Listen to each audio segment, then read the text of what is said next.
अक्सर लोग जो हैं बकरियों को सिर्फ चारे पे ही पालते हैं, घास वगैरह दे दिया, या अगर खुशक चारा आप दे रहे हैं तो उसके साथ साथ आप वनडे का इस्तेमाल एक टाइम पे लाजमी क्या करें,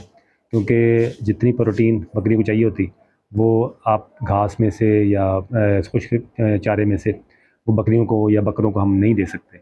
तो इसके लिए इजाफ़ी हम फिर साथ वंडा इस्तेमाल करते हैं, ताकि उनका जो प्रोटीन लेवल है, जो उनकी रिक्वायरमेंट है, वो पूरी हो सके। तो